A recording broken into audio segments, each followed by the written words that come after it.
In 1992, on a quiet suburban street in Iowa, a boy's paper route ended with a silent, abandoned wagon. Years of searching turned into whispers, and a community's hope slowly faded into memory. A mother's grief, however, never dimmed. 7 years later, a $2 book and a hidden message would prove that the truth had been waiting all along. The call came in as a possible missing child. Nothing more. Officer Jim Harrison, barely 6 months out of the academy, felt the familiar churn of coffee and adrenaline as he steered his patrol car through the pre-dawn gloom of West Des Moines.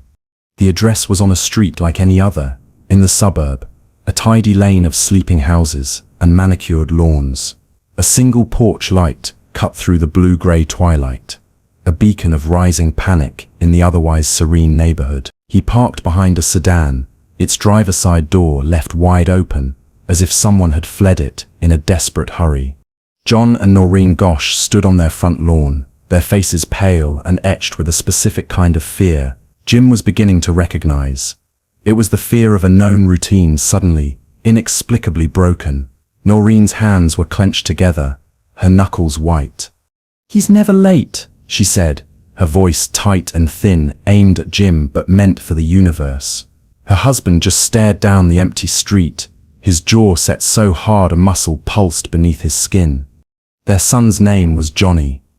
He was 12 years old, and he delivered the Sunday paper every weekend without fail. His route was a simple loop, a known quantity, a safe and predictable slice of American life.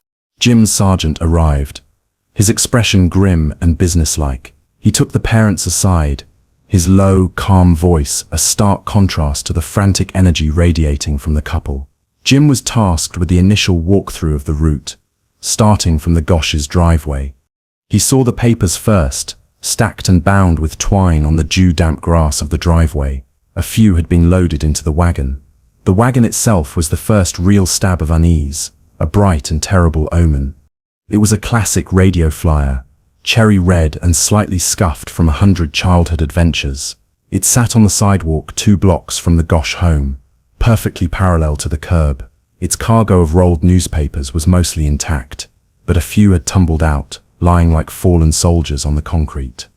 The scene was too clean, too still. There were no signs of a struggle, no dropped clothing, no scuff marks on the grass verge. There was only the wagon and the papers, a silent tableau under the slowly brightening sky. Jim knelt, his pen clicking nervously as he started his notes. The air was cool and carried the scent of cut grass and damp earth. A dog barked in a distant yard, a lonely, percussive sound that only amplified the silence where a boy should have been. He felt a profound sense of wrongness, the kind that made the hairs on his arms stand up. A boy doesn't just evaporate. A boy doesn't leave his wagon behind. He looked back toward the house where more patrol cars were now congregating, their radios crackling to life and shattering the morning's quiet. He saw Noreen Gosch watching him, her gaze fixed on the little red wagon. It was an image he knew, with a sudden and chilling certainty, would be seared into his memory forever. He was just a rookie, a fresh uniform meant to handle traffic stops and noise complaints. But as he stared at the abandoned wagon, he felt the immense crushing weight of what was truly missing. He felt the cold beginning of a promise he didn't yet know he would make, a silent vow to the ghost of a boy he'd never met. The neighborhood began to stir, woken not by the rising sun but by the spreading tendrils of fear. Doors opened, and faces peered out, drawn by the strobing red and blue lights. Each neighbor who emerged became a potential witness, another person to be questioned in a search that had not yet officially begun, but already felt hopelessly behind. Jim started the canvas, his notepad filling with the same repeated answers. "No, I didn't hear anything. I saw the porch light on, but that's all. Johnny's a good kid." The words were genuine but useless, stones dropped into a well of deepening mystery. He interviewed the parents again, this time more formally. John Gosch provided a photo, a school picture of a smiling, freckle-faced kid with a missing front tooth. The boy in the photo felt real, tangible. It made the emptiness of the street, the hollow space where he should be, feel all the more cavernous. Jim clipped the photo to his clipboard, the boy's cheerful gaze now a constant, silent partner in the search. Hours bled into one another. The sun climbed higher, burning off the morning dew, and making the suburban street feel hot and exposed. The search expanded, with volunteers from the community beginning to gather, their faces a mixture of grim determination and nervous energy. They combed through yards, checked under porches, and peered into the windows of parked cars. Every rustle in the bushes, every stray piece of trash, brought a momentary spike of hope that quickly dissolved back into the simmering dread. The day grew old, but the scene on the sidewalk remained frozen in time. The red wagon was the anchor point, the epicenter of the entire event. Forensics arrived and dusted it for prints, their methodical movements a slow-motion dance around the object. They bagged the scattered newspapers as evidence, each one a potential clue that told them nothing. By nightfall, the street was a command center. The hope that had flickered in the morning was dwindling, replaced by a grim, exhausting reality. Jim, now working on his 14th hour, felt the case settling into his bones, a cold weight of failure. He watched Noreen Ghosh, wrapped in a blanket on her porch swing, her eyes still scanning the dark street. She had not stopped looking, not for a moment. He walked over, his feet heavy with fatigue. "We're doing everything we can, Mom," he said, the words feeling flimsy and inadequate. She looked at him, her eyes holding a terrifying strength. "That wagon," she said, her voice a near whisper. "He loved that wagon. He would never ever leave it." Jim just nodded, unable to offer any logical explanation that could soothe such a primal, certain truth. He knew she was right, as he finally drove away from the scene late that night. The image of the red wagon under the streetlights was burned into his mind, a symbol of a promise he now had to keep. The first 48 hours dissolved into a frantic, fruitless blur. Detective Harrison, promoted years later, but still just Officer Harrison in his own memory of the case, recalled the incident room, a cramped office space, buzzing with the electric hum of desperation. The walls were quickly covered with maps, timelines, and the smiling school picture of Johnny Ghosh, his face a constant, heartbreaking reminder of their mission. Every lead was a firework, a brief, bright flare of hope that sizzled out into smoke. A witness reported seeing a blue car. Another swore it was a grey van. Descriptions of the driver were vague and contradictory, a phantom sketched from fear and the unreliable light of dawn. Harrison was assigned to re-interview the other paper carriers, kids just as old as Johnny. He sat across from them, in their living rooms, their parents hovering nearby, trying to coax memories from minds still clouded with sleep. They were good kids, scared kids, and they had seen nothing. He walked the route again and again, trying to see what everyone had missed. He paced the 2 blocks from the Ghosh's driveway to the abandoned wagon, measuring the distance, timing the walk. It was a journey of less than 5 minutes, a tiny window of opportunity for an entire life to be stolen. The wagon was the only concrete piece of evidence, and it was maddeningly silent. Forensics found smudged prints from Johnny and his father, as expected. They found nothing else of value. No foreign fibers, no trace evidence, no clue as to who might have stopped it in its tracks. The scattered papers were just as unhelpful. They were dry, crisp, and clean, save for the morning dew. No notes, no marks, no hidden messages. They were just what they appeared to be, the Sunday edition of the Des Moines Register, filled with news that was already growing old. Weeks turned into a month. The incident room grew quieter. The frantic energy was replaced by a grinding, methodical process that yielded nothing. The search teams had combed every field, every creek bed, every abandoned structure within a 20-mile radius.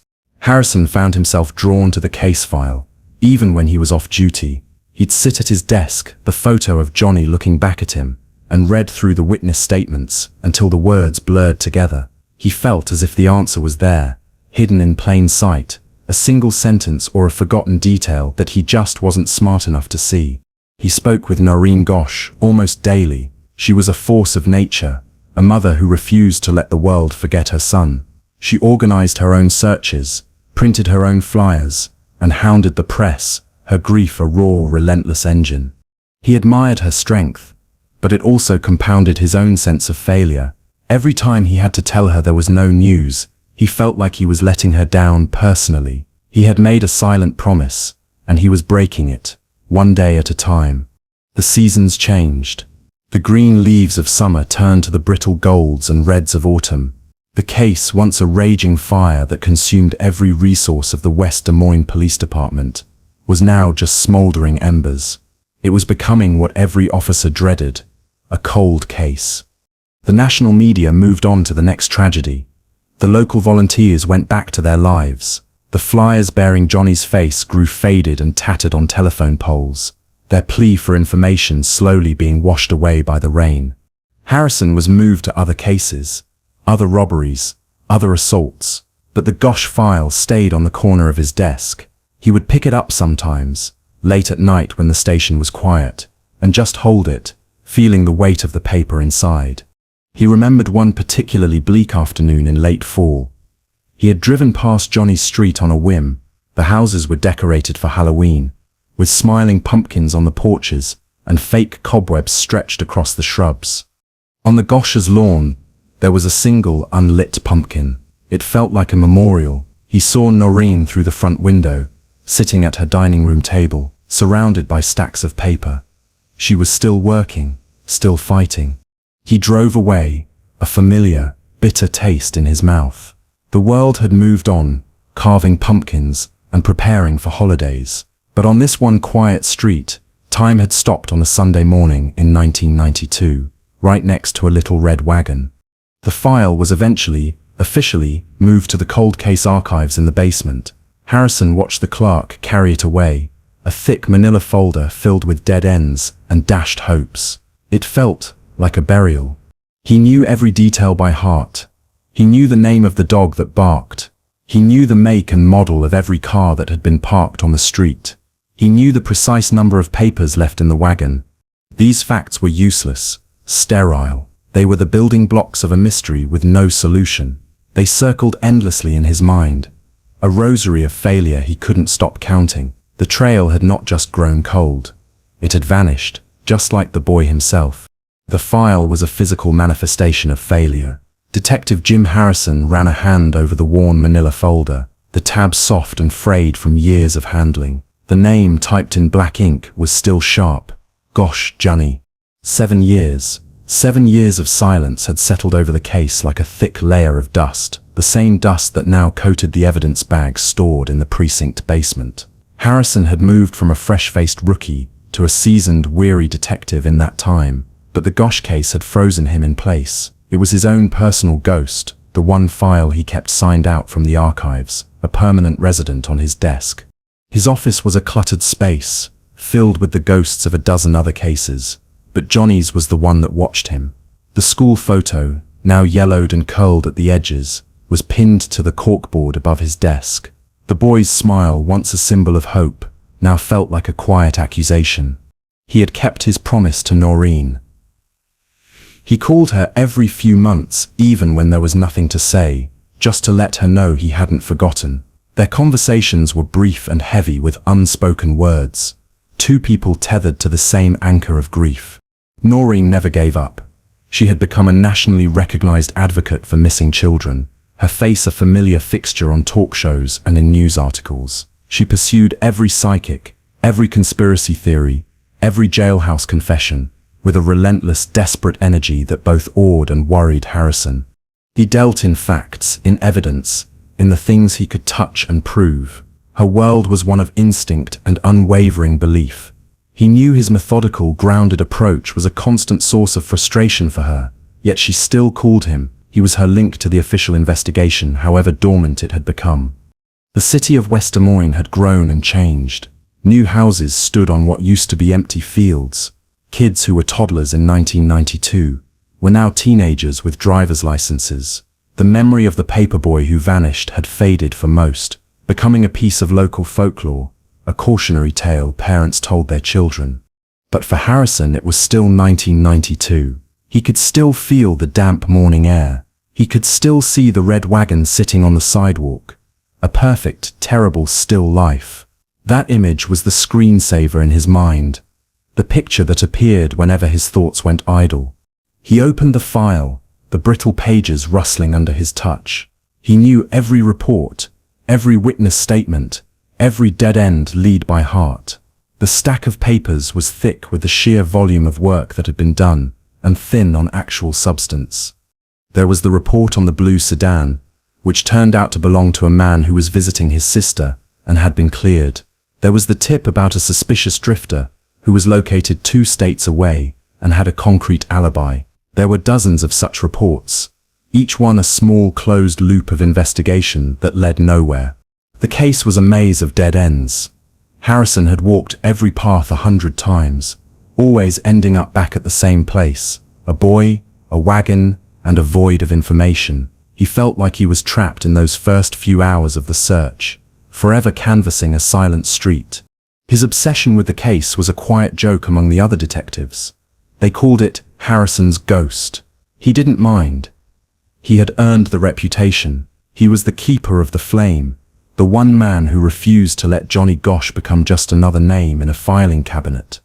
He thought about the promise he had made, not in words, but in the moment he had looked into Noreen Gosch's eyes on that first day. He had promised to find her son. 7 years later, that promise felt like a lead weight in his gut. He leaned back in his chair, the worn leather groaning in protest. He stared at the picture on the corkboard. The silence in the file was deafening. It was the silence of a trail gone utterly cold, of a crime with no witnesses, and of a boy who had stepped out of his life and into thin air. He closed the folder. The silence continued, a persistent humming void. He had no reason to believe it would ever be broken. The call came on a Tuesday afternoon in the late summer of 1999. Harrison was staring at a fresh stack of robbery reports, the details already starting to blur, when his desk phone rang. The name on the caller ID made his stomach clench: Noreen Gosch. He picked up on the second ring, his heart rate kicking up a notch. She rarely called him at the station anymore. It was usually him calling her. "Jim," she said, and the single word was electric. It wasn't her usual tone of weary persistence. It was something else, something sharp and breathless. "You need to come over. You need to come now." He didn't ask questions. He just said, "I'm on my way." He grabbed his jacket and the Gosch file, acting on an instinct he couldn't explain. When he pulled up to the familiar house, Noreen was waiting for him at the door, holding it open. Her face was flushed, her eyes wide and bright with an intensity he hadn't seen in years. She led him not to the living room, but to the dining room table that had served as her command center for 7 long years. In the center of the table, next to a stack of flyers, was a paperback book. It was a worn copy of a popular thriller, its cover creased and its pages yellowed. It looked like something you'd find in a dusty, forgotten corner of a second-hand shop. "I was at a charity sale," she began, her words tumbling out in a rush. "At the church, I was just looking for something to read, to turn my mind off. I bought this for $1. She pointed at the book. I got home, I opened it up, and this was inside. Next to the book lay a small, folded piece of paper. It was aged, creased, and looked as if it had been tucked between the pages for a very long time. Harrison felt a tremor of something dread, hope he couldn't tell, as he stepped closer. He used his pen to gently unfold the paper. It was a page torn from a small notepad, the kind with a spiral at the top. On it, written in a hurried, almost frantic script, were a handful of words. The writing was jagged, uneven. It looked like a child's hand, or someone writing under extreme duress. The message was disjointed, a chaotic jumble of phrases that made his blood run cold. Paper route. Man in blue car too close. Said help his car. Nevada no mountains. And then at the bottom was a string of characters, scribbled so hard the pen had nearly torn through the paper. It was a partial license plate. It looked like 887. The last few characters were an illegible smudge. Harrison stared at the note, the world narrowing to the small piece of paper on the table. Every instinct in his body was screaming. After 7 years of absolute soul-crushing silence, this felt like a voice from the grave. "Noreen," he said, his own voice hoarse. "Where did you say you got this book?" "The church sale, St. Mary Sips," she said, her eyes fixed on his, searching his reaction. "They said the books were all local donations, dropped off over the past few months." A book donated locally, containing a note that referenced a paper route. It was too specific. It couldn't be a coincidence. It was a 1 in a billion chance. A lightning strike in the dark. He carefully slid the note into a clean evidence bag he pulled from his coat pocket. The paper was fragile. The ink faded in spots. He could feel the faint indentations of the writing through the thin plastic. It was the first new piece of tangible evidence in 7 years. He looked from the note to Noreen. Her face was a mask of desperate hope and raw fear. She believed it was from Johnny. A part of him, the cynical, evidence-driven cop, screamed that it was a cruel hoax. But another part, the part that had stared at a boy's smiling photo for 7 years, felt a powerful surge of certainty. The phrasing, "man in blue car," mirrored one of the earliest, most chaotic witness reports that had been dismissed as unreliable. The partial plate was a concrete, verifiable lead. "Tim, reopening the case," he said, the words feeling momentous, heavy with the weight of renewed responsibility. "Officially." Noreen Gosch didn't cry. She just nodded, a single sharp movement of her head. A dam of grief and frustration that had held for 7 years had just cracked. A tiny sliver of light was pouring through. Harrison drove back to the station in a daze, the evidence bag containing the note resting on the passenger seat beside him. He felt like he was back in 1992, a rookie again, the adrenaline pumping through his veins. But this time, it wasn't the adrenaline of fear, it was the adrenaline of the hunt. The silence had been broken. And the message delivered by a mother's instinct and a $1 book was about to change everything. Back in his office, the stale air suddenly felt charged with electricity. Harrison pinned the evidence bag, containing the note, to the center of his corkboard. It covered a faded map of West Des Moines, instantly becoming the new heart of the investigation. The smiling photo of Johnny and the brittle, cryptic note now flanked each other. A boy lost and a voice found. For the first time in a long time, Harrison felt the sluggish gears of the case grind into motion. He spent the next several hours just staring at the note, deconstructing it word by word. He photographed it from every angle, scanned it, and enlarged the image on his computer screen, trying to decipher the smudged final characters of the license plate. It was no use. They were an indecipherable blur of ink and paper fiber.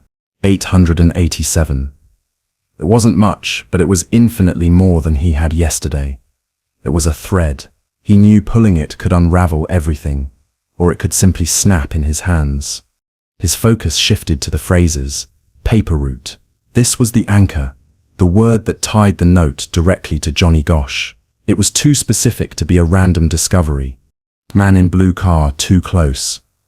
Harrison's mind flashed back to the initial witness interviews. He dug the thick, dusty file out of its box and began flipping through the pages, his fingers leaving clean tracks in the accumulated grime. He found the statement from a woman who lived 3 blocks away, a frantic, early morning call.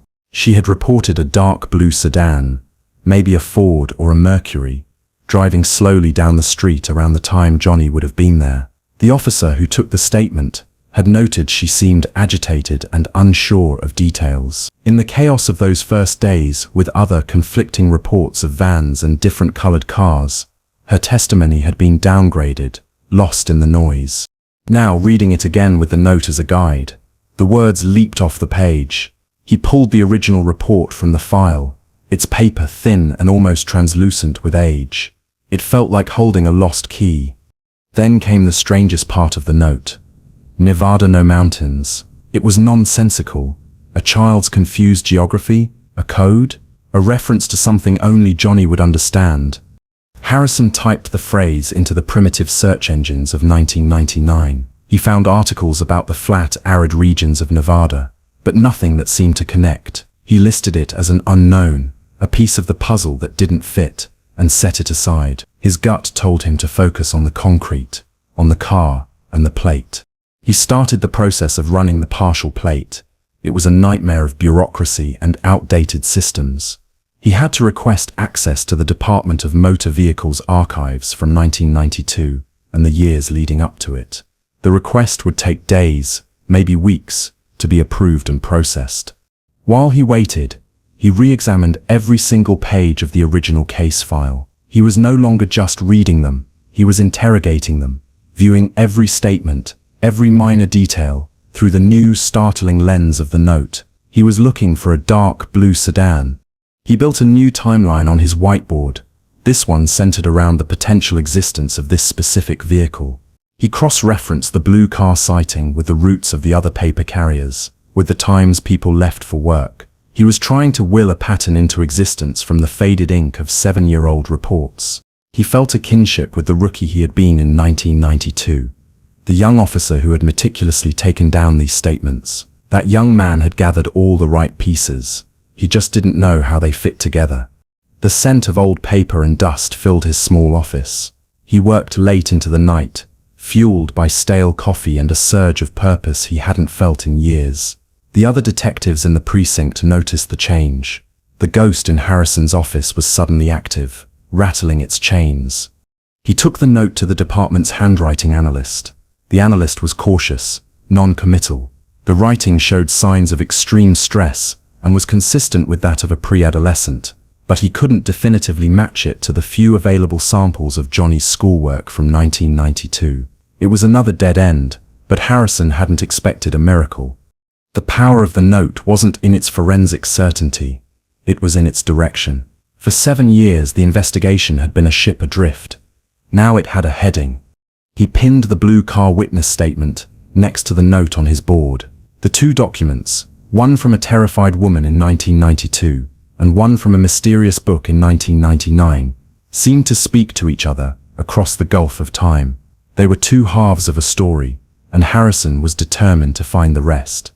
The silence had been a suffocating blanket.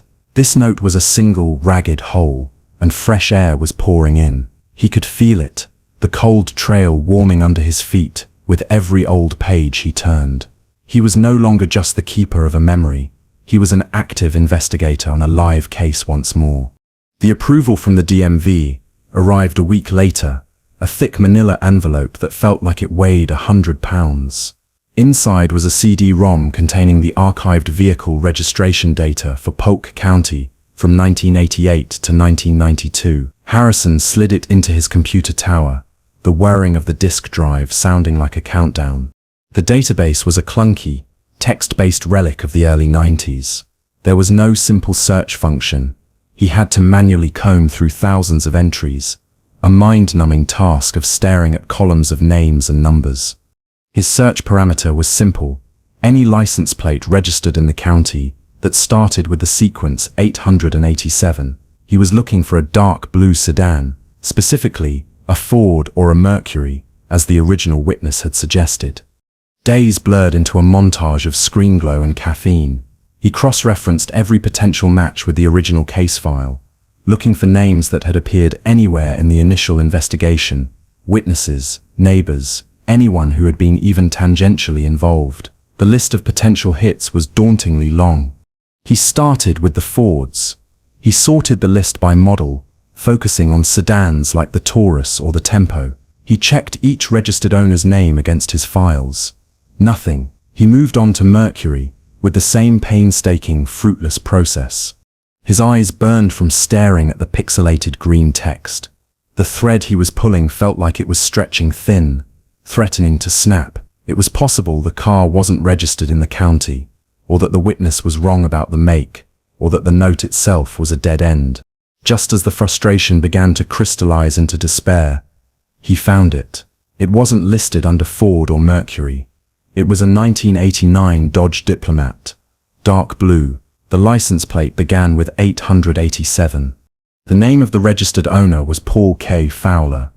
Harrison's breath caught in his throat.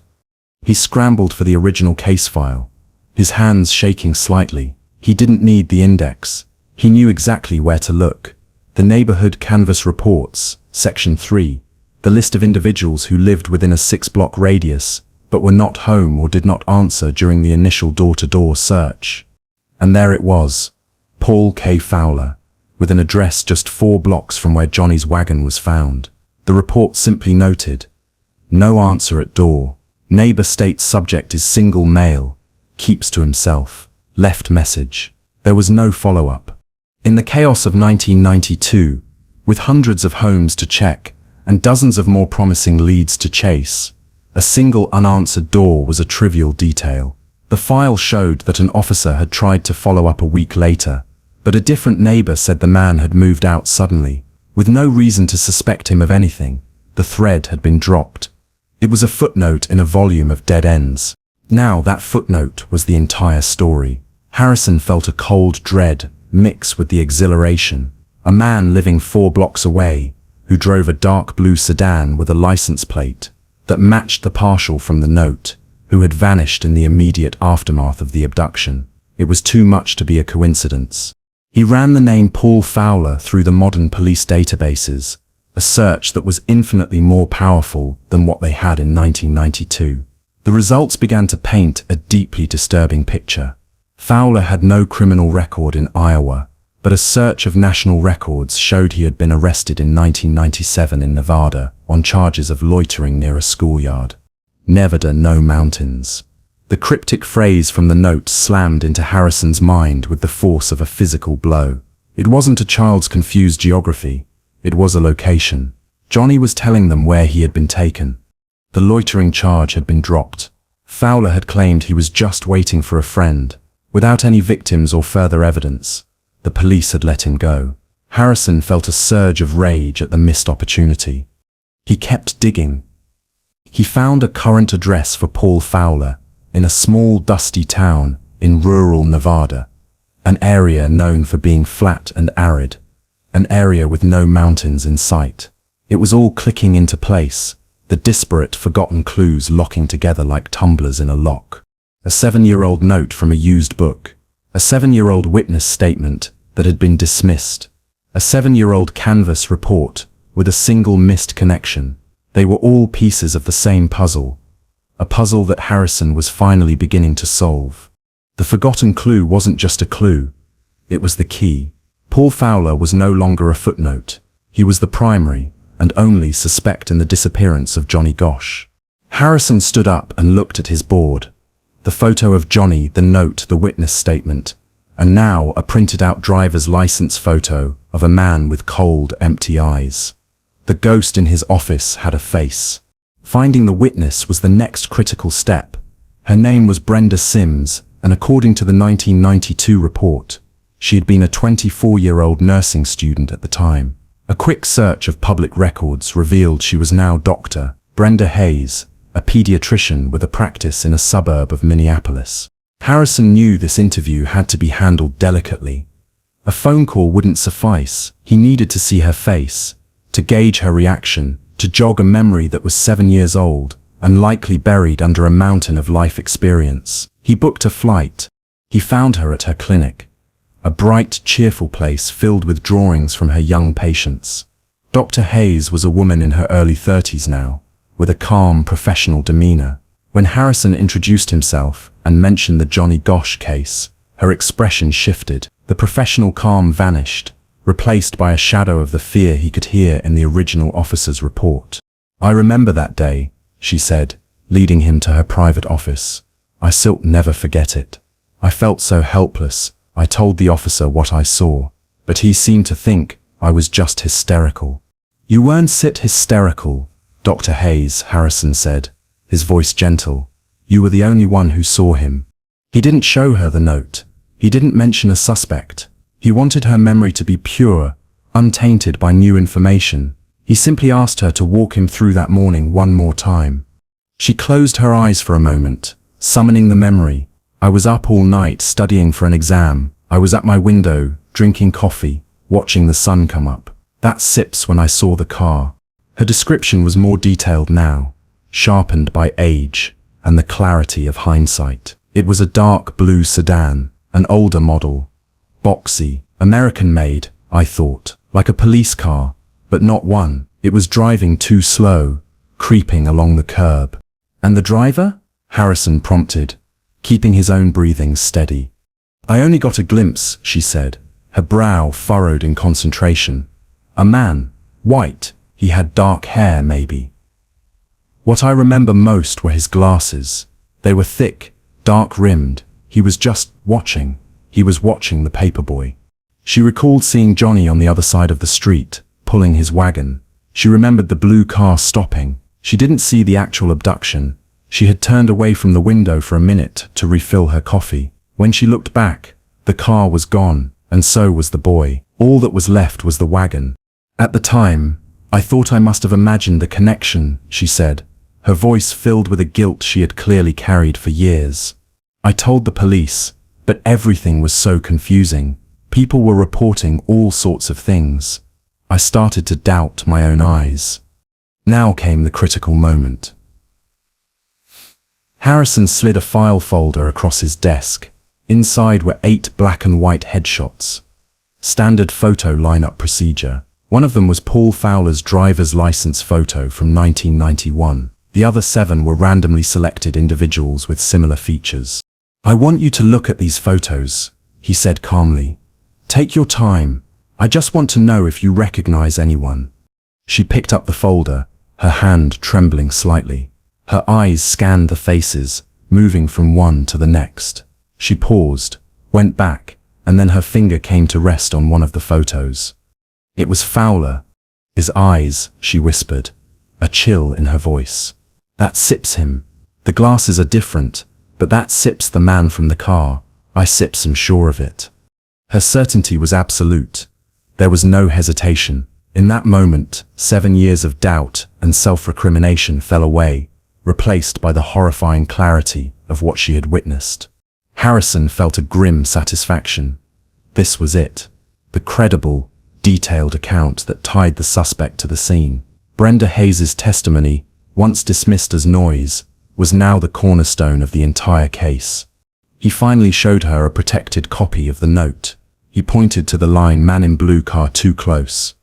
Brenda stared at it, her hand flying to her mouth. The scribbled words of a terrified child were a perfect, chilling echo of the memory she had held inside for so long. She began to weep, quiet tears of validation and profound sorrow. I knew it, she sobbed. I knew what I saw.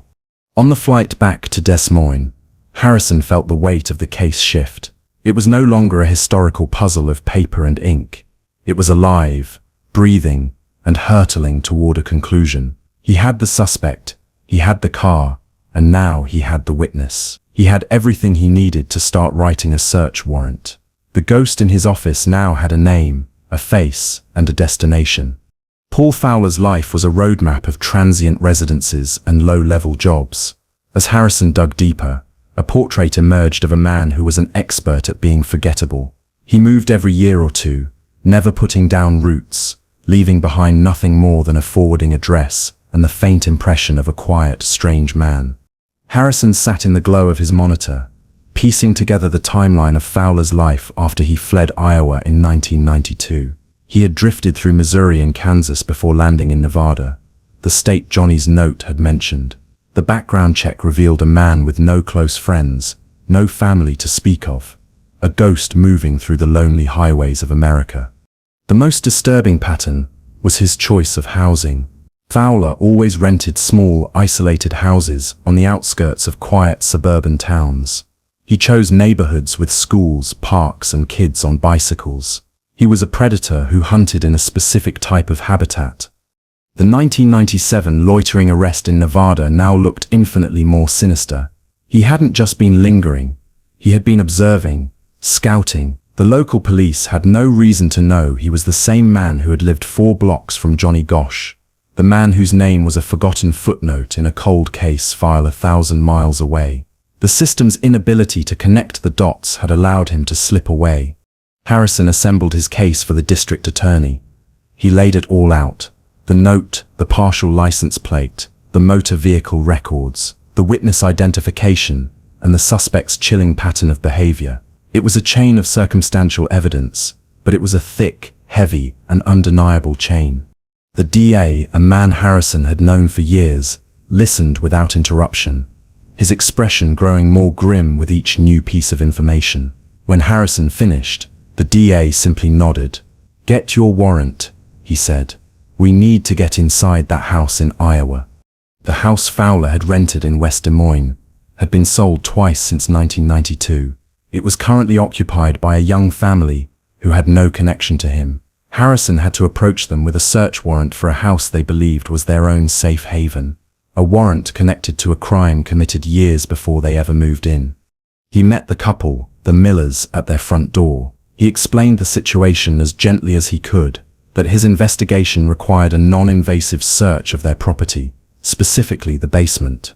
Their initial confusion turned to horrified understanding as they grasped the implications. They consented immediately, their only concern being for their own 2 young children. Harrison assembled his team, including forensic specialists from the state's Division of Criminal Investigation. He felt a gnawing anxiety. Fowler had had 7 years to cover his tracks. The house had changed hands twice. The chances of finding anything tangible after all this time were slim to none. He was banking on one thing, a predator's arrogance. Fowler had gotten away with it. He might have believed his secrets were safe forever, buried in a place no one would ever think to look. The team arrived at the tidy suburban home the next morning. It was a surreal scene, with a modern family's minivan in the driveway, and a team of investigators preparing to excavate the past from within its walls. The Millers had taken their children to a relative's house, leaving their home in the quiet, clinical hands of the law. Harrison led the team, his focus narrow and intense. They started in the basement, a finished space with drywall and carpeting, now used as a playroom. Toys were neatly stored in plastic bins along one wall. It looked painfully normal. He had the original floor plans of the house from the county registrar. He and the forensic lead began taking measurements, comparing the current dimensions of the basement with the blueprints. They measured the length of each wall, tapping, listening for any inconsistencies. 3 of the walls were concrete foundation, solid and unyielding. The 4th wall, the one at the back of the house, was drywall. As they measured it, they found a discrepancy. The interior length of the basement was nearly 3 feet shorter than what the exterior foundation measurements indicated. 3 feet, a space unaccounted for, a void behind the wall. Harrison's heart hammered against his ribs. He ran his hand along the drywall, feeling for a seam, a hidden latch, anything. He found it near the floor, behind a bookshelf the Millers had installed. A faint, almost invisible vertical line in the plaster, and a small area where the texture was subtly different. It was the outline of a door that had been plastered over, painted, and expertly concealed.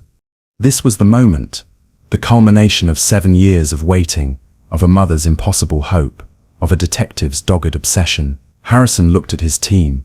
"Take it down," he said, his voice quiet but firm. "Take down the entire wall." The air in the basement grew thick with plaster dust as the forensic team carefully cut into the drywall.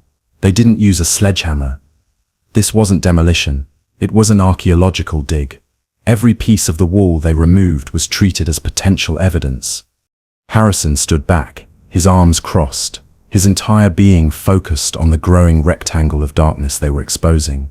The family's cheerful playroom, with its colorful rug and bins of toys, felt like a scene from a different reality. Behind that wall lay another world, a secret one built by Paul Fowler.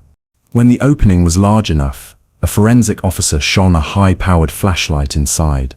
The beam cut through the stagnant air, illuminating a small, cramped space. It was no more than 3 feet deep and about 10 feet long, the hidden cavity Harrison had identified from the blueprints.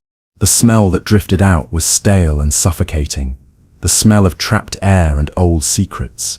The inside of the hidden space was not empty. The flashlight beam glinted off something on the floor. Harrison felt a cold wave wash over him as he stepped forward to look. The space had been soundproofed. The interior walls were covered in thick, dirty foam padding. On the floor, lying in the dust, were a small stack of comic books. He recognized the titles instantly from the original case file. Johnny Gosch had a subscription. His father had told them in 1992 that the new issues he was saving for Johnny were still sitting on his nightstand. These were those issues. Next to the comics was a small, worn leather wallet. Harrison didn't need to open it. He knew it was the one Johnny's mother had described, the one he'd gotten for his 12th birthday, the one that had been missing from his pockets. The final item was the most damning. It was a small, rolled-up bundle of cloth, tucked into a corner. A technician in sterile gloves carefully picked it up and unrolled it. It was a faded canvas bag, the kind paper carriers used to carry their collection money. Inside, still neatly folded, was a single crisp $1 bill. Noreen Gosch had told him, in one of their earliest interviews, that Johnny always kept a lucky dollar folded in his bag, a bill his grandfather had given him. There was no doubt. There was no more room for speculation. This hidden, soundproofed tomb contained the last traces of Johnny Gosch's life. Fowler hadn't just taken the boy. He had kept trophies, hiding them in a secret crypt inside the walls of his temporary home. The arrogance of it was staggering. Fowler had sealed his crimes behind a wall of plaster, confident that no one would ever find them. He had moved on, leaving this time capsule of horror behind for the next family to live with, unknowingly for years. The detective felt a profound, soul-deep weariness. This was the answer he had sought for so long, and it was more horrifying than he could have imagined. The evidence was irrefutable, a silent, screaming testament to what had happened in this house. He thought of the note in the book, paper route, man in blue car. That note had been a lifeline, a message in a bottle that had somehow, miraculously found its way to shore. Without it, this wall would have remained sealed forever.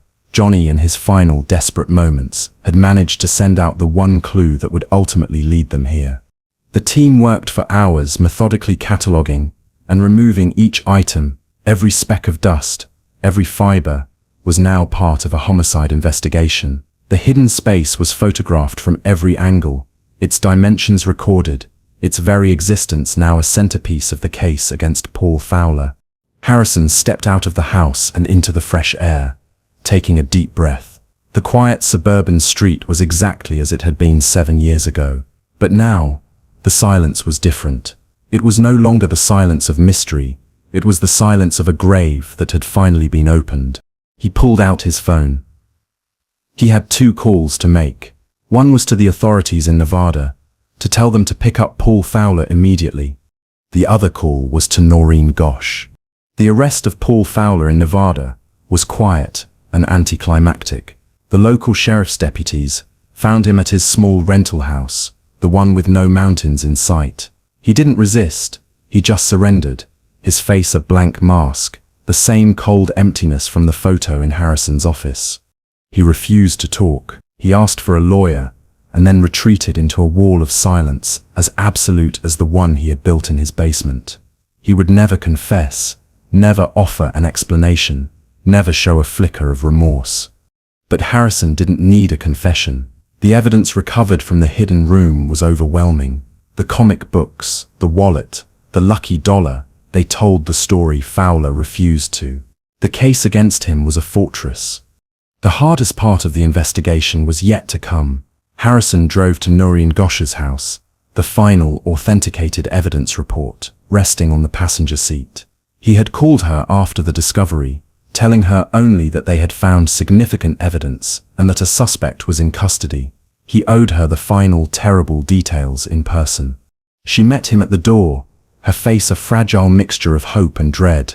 She had been living on that precipice for a week, and it had taken its toll. He followed her to the dining room table, the same table where she had shown him the note from the book. He didn't embellish, he didn't soften the blow, he just laid out the facts, his voice low and steady, a detective delivering his final report. He told her about Paul Fowler, the house, the discrepancy in the blueprints, and the wall. He described as gently as he could what they had found inside. He told her about the comics, the wallet, and finally, the canvas bag with the folded dollar bill inside. When he mentioned the lucky dollar, Noreen finally broke. A sob escaped her, a raw, ragged sound of grief held back for 7 years. Harrison fell silent, giving her the space to process the unbearable truth. He had found her son, but not in the way either of them had ever wanted. He had delivered an answer, but it was the worst answer imaginable.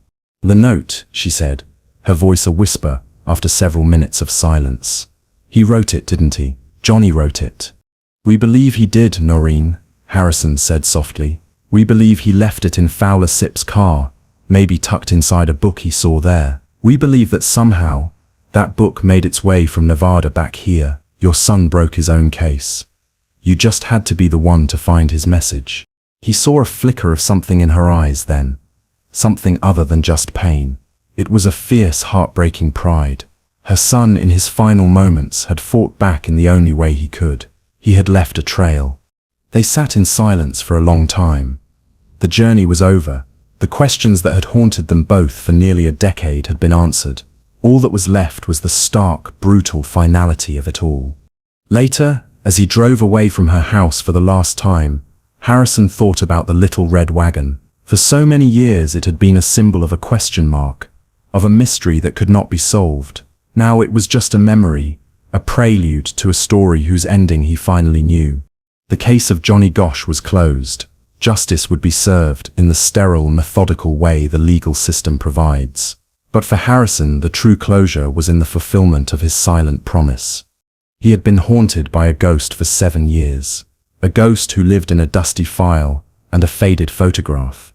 But it was a mother's instinct, a $1 book, and a child's last, desperate message that had finally allowed that ghost to rest. The silence was finally, truly, broken.